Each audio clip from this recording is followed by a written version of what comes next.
इस समय लेह और लद्दाख जल रहा है, आगजनी हो रही है, हिंसा हो रही है, तोड़फोड़ हो रही है, पत्थरबाजी हो रही है, कुछ लोगों की जान भी गई है, बहुत सारे लोग घायल भी हैं। बीजेपी का जो ऑफिस था उसको फूंक दिया गया।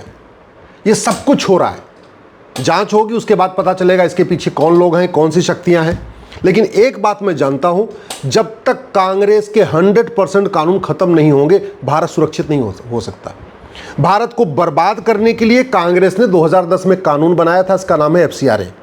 इस FCRA के जरिए अलगाववादियों को फंडिंग होती है, आतंकवादियों को फंडिंग होती है, माओवादियों को फंडिंग होती है, नक्सलियों को फंडिंग होती है, जिहादियों को फंडिंग होती है, मिशनरियों को फंडिंग होती है।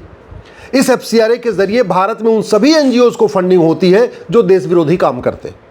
इसी FCRA के जरिए चीन से भी फंडिंग आ रही है, वो NGO चीन के लिए काम कर रहे हैं। इसी FCRA के जरिए बहुत सारे NGOs को अमेरिका से फंडिंग आ रही है, वो अमेरिका के एजेंडे को आगे बढ़ा रहे हैं। जो भी भारत के देश हैं, उनकी जो फंडिंग आ रही है, स्वाभाविक सी बात है वो NGO उन्हीं के लिए काम करेंगे जो उनको फंडिंग दे रहा है। तो देश को सुरक्षित करना है, भारत को एक बचाना है, भारत में अराजकता को रोकना है, तो सबसे पहले फंडिंग रोकनी पड़ेगी जो विदेश से आ रही है, और वो फंडिंग आ रही है FCRA के जरिए। ये कांग्रेस ने 2010 में इसीलिए बनाया था क्योंकि यहाँ के NGOs को आराम से फंडिंग हो रही है। बहुत सारे नेताओं के NGO को फंडिंग हो रही है, अभिनेताओं के NGO को फंडिंग हो रही है, बहुत सारे लेखकों को FCRA के जरिए फंडिंग हो रही है, तथाकथित बुद्धिजीवियों को फंडिंग हो रही है, माओवादियों को फंडिंग हो रही है, वामपंथियों को ज़्यादा बहुत बड़ी फंडिंग हो रही है। इसी FCRA के जरिए छाऊर जलालुद्दीन को फंडिंग हो रही थी जो भारत में धर्मांतरण करा रहा है। इसी FCRA के जरिए लफ्ज़ जिहाद की फंडिंग होती है, NGOs को फंडिंग होती है, वो पैसा फिर ट्रांसफ़र कर दिया जाता है।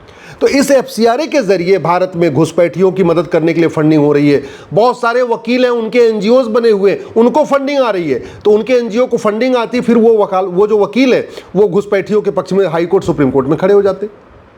देश को अगर बचाना है तो सबसे पहले विदेशी फंडिंग रोकना पड़ेगा, और विदेशी फंडिंग को खत्म करने के लिए सबसे आवश्यक यह है कि FCRA को खत्म किया जाए। दूसरा, जो विदेशी बैंकें हैं, मैं नाम नहीं लेना चाहूँगा, भारत में बहुत सारी विदेशी बैंकें हैं, उनके ऑफिसेज यहाँ भारत में हैं। उसमें वेस्टर्न यूनियन भी है, HSBC भी है, अमेरिकन एक्सप्रेस भी, बहुत सारी बैंकें।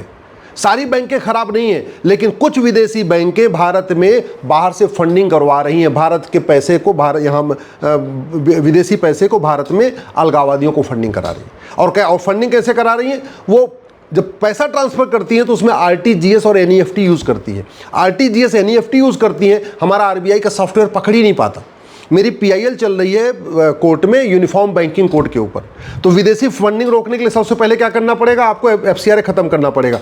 दूसरा, एक यूनिफॉर्म बैंकिंग कोड लागू करना पड़ेगा। जो भी बाहर से पैसा आ रहा है उसमें ट्रांजैक्शन के ऊपर साफ साफ लिखा होना चाहिए, भेजने वाला कौन है, एड्रेस क्या है, उसका मोबाइल नंबर क्या है, जिससे कि सरकार आराम से वेरीफाई कर सके ये भेजने वाला है कौन। किसान आंदोलन की बहुत बड़ी फंडिंग कनाडा से हुई थी, ऑस्ट्रेलिया से हुई थी, और बाकायदा बैंकों के जरिए हुई थी। RBI कुछ नहीं कर पाया, वित्त मंत्रालय कुछ नहीं कर पाया। क्यों? क्योंकि हमारा जो सॉफ्टवेयर है वो तो ये देखता है कि इस पर IMT लिखा है, RTGS लिखा है, NEFT लिखा है। अगर RTGS NEFT लिखा हुआ है तो हमारा RBI का सॉफ्टवेयर सोचता है ये भारत के अंदर का पैसा घूम रहा है। जब बाहर से पैसा आता है तो उस पर लिखा होना चाहिए IMT, इंटरनेशनल मनी ट्रांसफ़र। लेकिन ये जो प्राइवेट बैंकें हैं ये IMT लिखती नहीं है, NEFT RTGS कोड यूज़ करती हैं। इसलिए सरकार को पता नहीं, वित्त मंत्रालय को पता नहीं, RBI को पता नहीं, और कोर्ट में आके क्या जवाब दे रहे हैं? हमारे पास ये गाइडलाइन है, ये गाइडलाइन है। अरे भैया, तुम दुनिया भर तुम्हारी गाइडलाइन किस काम की?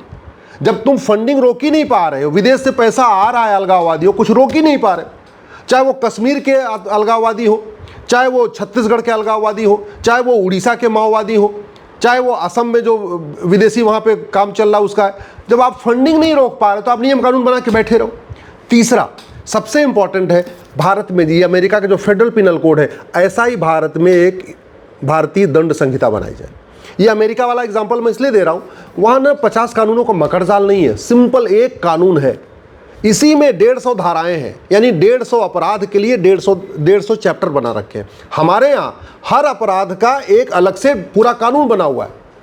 घूसखोरी का अलग कानून, कमीशन खोरी का अलग कानून, जमाखोरी का अलग कानून, मिलावटखोरी का अलग कानून, कालाबाजारी का अलग कानून, नशा तस्करी का अलग कानून, मानव तस्करी का अलग कानून, अलगाववाद का अलग कानून, आतंकवाद का अलग कानून, धर्मांतरण का अलग कानून, घुसपैठ का अलग कानून। इतने कानून न वकीलों को याद है, न जज को याद है, न इंस्पेक्टर को याद है, न हवलदार को याद है। एफआईआर ढंग से लिख ही नहीं पाता। क्यों? इतना बढ़िया कानूनों का मखर जाल बना रखा है। सारे कानूनों को मर्ज करके one nation one penal code बनाना पड़ेगा, चैप्टर वाइज। इसमें एक अपराध के लिए एक चैप्टर।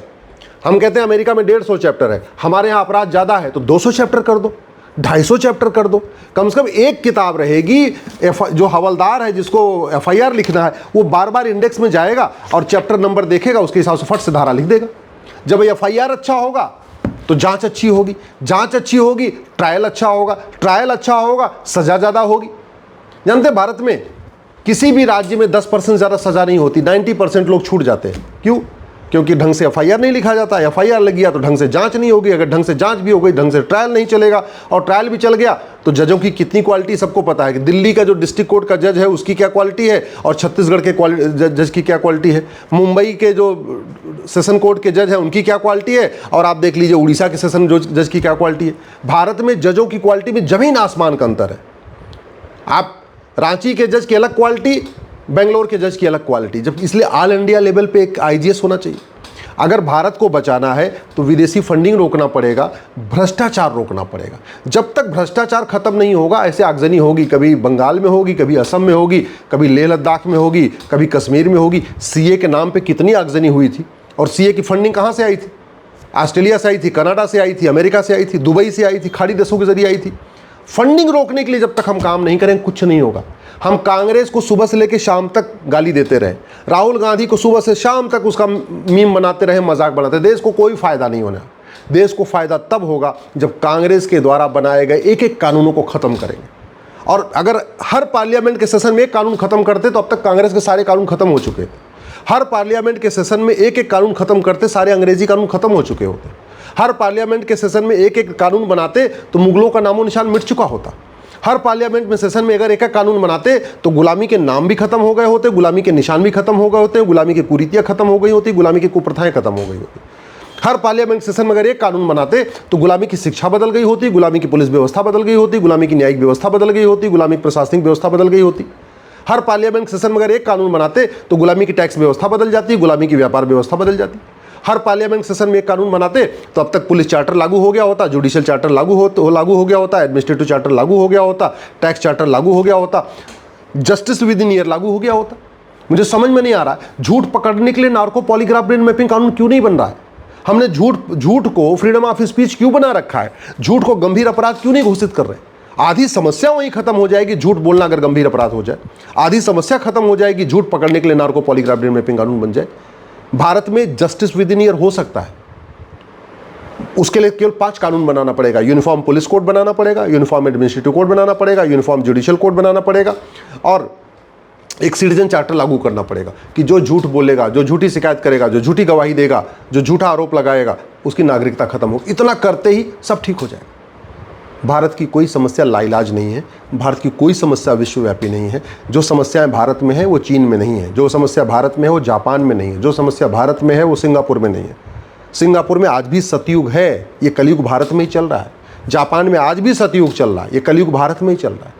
हमारे यहाँ से बहुत अच्छा सिस्टम अमेरिका में है, हम क्यों अमेरिका की नकल नहीं कर लेते? हमारे यहाँ से बहुत अच्छा सिस्टम चीन में, हम चीन के अच्छे सिस्टम की नकल क्यों नहीं करते?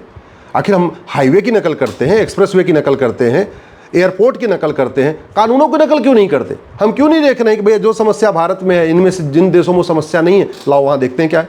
सिंगापुर में नशे का एकदम नामो निशान नहीं है, हम सिंगापुर वाला जो नशे वाला कानून क्यों नहीं ले लेते? सिंगापुर में भ्रष्टाचार नहीं है, हम भ्रष्टाचार वाला कानून सिंगापुर से क्यों नहीं ले लेते? जापान में न जासूसी है, न गद्दारी है, कुछ भी नहीं है, हम जापान से कानून क्यों नहीं ले लेते? अमेरिका में घुसपैठ नहीं है, अमेरिका से हम घुसपैठ वाला कानून क्यों नहीं ले लेते? अरब, दुबई, कुवैत में कोई ज़मीन पर अतिक्रमण नहीं करता, हम वहाँ से जो ज़मीन वाला कानून क्यों नहीं ले लेते? भारत की कोई समस्या लाइलाज नहीं है, भारत की कोई समस्या विश्वव्यापी नहीं है। यहाँ का कानून घटिया है, न्यायिक व्यवस्था सड़ी हुई है, कोई रिस्पॉन्सिबिलिटी नहीं है, कोई अकाउंटेबिलिटी नहीं है। जज के घर में नोटों का बोरा मिलता है, फिर भी आराम से जज बने हुए हैं, और वहीं एक व्यक्ति 100 रुपये के लिए बेचारा 39 साल 40 साल वो मुकदमा लड़ता है, तब जाके वो बरी होता है। तो ये जो सिस्टम है ये सड़ा हुआ, इसको जब तक नहीं बदलेंगे जमीन स्तर पे कोई बदलाव नहीं आएगा, तब तक वास्तव में आम जनता को कोई फायदा नहीं होगा, तब तक भारत सुरक्षित नहीं होगा। इसलिए मैं हाथ जोड़ के निवेदन कर रहा हूँ, मुगलों के नियम कानून ख़त्म करिए, अंग्रेज़ों के नियम कानून ख़त्म करिए, कांग्रेस के नियम कानून ख़त्म करिए, तब देश सुरक्षित होगा।